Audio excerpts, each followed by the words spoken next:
Hi friends, இப்போ நம்ம என்ன பார்க்க போறோம்னா ஒரு நாள் கிரிக்கெட் போட்டிகளில் அதிக சிக்ஸர் அடிச்ச டாப் 10 பிளேயர்ஸ் யாருன்னு சொல்லி பார்க்க போறோம். அதுல 10வது இடத்துல இருக்கிறது யாருன்னா இந்தியாவின் சௌரவ் கங்குலி. 311 போட்டிகள்ல 190 சிக்ஸர் அடிச்சிருக்கிறார். 9வது இடத்துல இருக்கிறது இந்தியாவின் சச்சின் டெண்டுல்கர். அவர் இதுவரைக்கும் 463 போட்டிகள்ல 195 சிக்ஸர் அடிச்சிருக்கிறார். 8வது இடத்துல இருக்கிறது நியூசிலாந்தின் பிரண்டன் மெக்கல்லம். அவர் இதுவரைக்கும் 260 போட்டிகள்ல 200 சிக்ஸர் அடிச்சிருக்கிறார். 7வது இடத்துல இருக்கிறது சவுத் ஆப்பிரிக்காவின் ஏபி டிவிலியர்ஸ். அவர் இதுவரைக்கும் 228 போட்டிகள்ல 204 சிக்ஸர் அடிச்சிருக்கிறார்.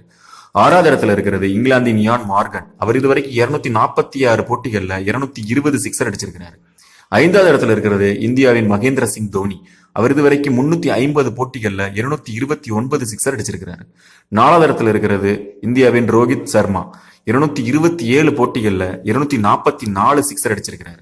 3வது இடத்துல இருக்கிறது ஸ்ரீலங்காவின் சனத் ஜெயசூர்யா. 445 போட்டிகள்ல 270 சிக்ஸர் அடிச்சிருக்கிறார். 2வது இடத்துல இருக்கிறது வெஸ்ட் இண்டீஸின் கிறிஸ் கெயில். அவர் 301 போட்டிகள்ல 331 சிக்ஸர் அடிச்சிருக்கிறார். முதலிடத்துல இருக்கிறது பாகிஸ்தானின் சாஹித் அஃப்ரிதி. அவர் இதுவரைக்கும் 398 போட்டிகள்ல 351 சிக்ஸர் அடிச்சிருக்கிறார்.